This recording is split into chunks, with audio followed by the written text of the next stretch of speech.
1st and 2nd Samuel, along with 1st and 2nd Kings, tell the story of 42 kings and a queen who ruled over Israel.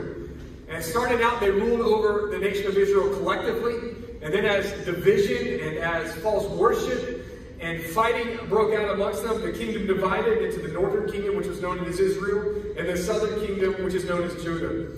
And if you want to know more specifically about the kings, we're going to be planning a series in the spring to go through those individually. But looking at big picture and storing through the Bible, what I love about 1st and 2nd Samuel and 1st and 2nd Kings is through the history of what happens, we can gain some huge theological truths about man and his brokenness, as well as about God and his faithfulness to us in our wondering, right? This was a season of wondering. So I want to share with you some theological truths from a historical account of the kings of Israel and Judah. First thing that you can write down this morning if you're taking notes is our hearts long for a king. Our hearts long for a king.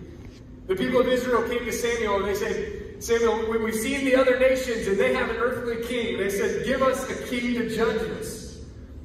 And Samuel prayed to the Lord. And you know, king is kind of a foreign term that we don't use a lot in our culture, in our society, but really what they were asking is they wanted a leader.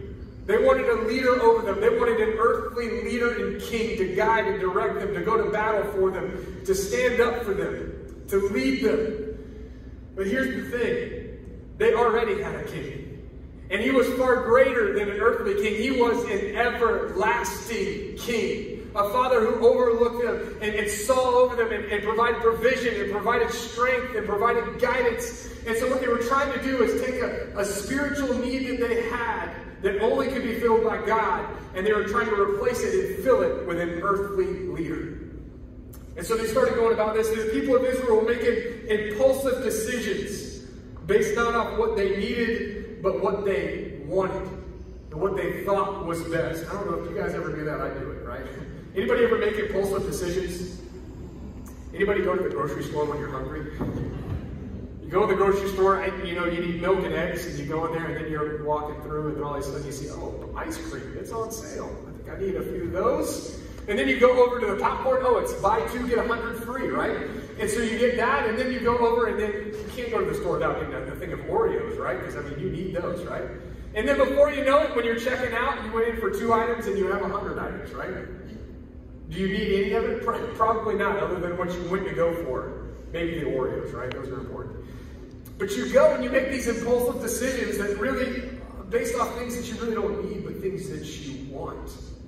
This is where the people of Israel are.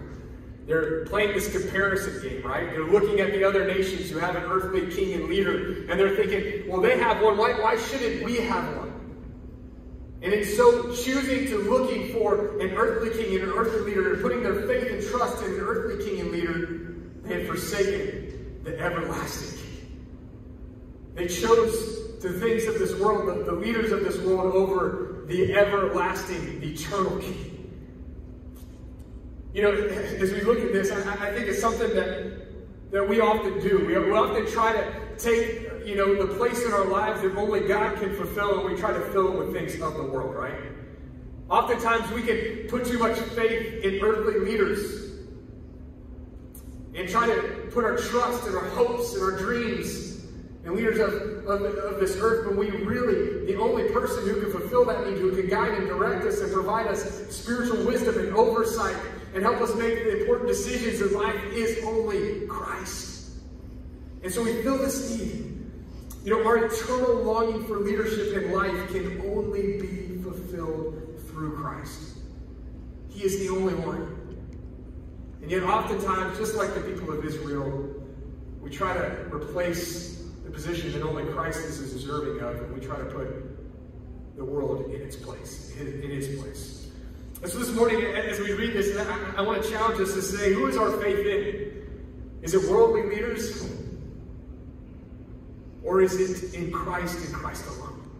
Are we leaning into him? Are we trusting him with our decisions? Are we trusting him with our life? Because he, at the end of the day, is the only one who's going to be the everlasting king.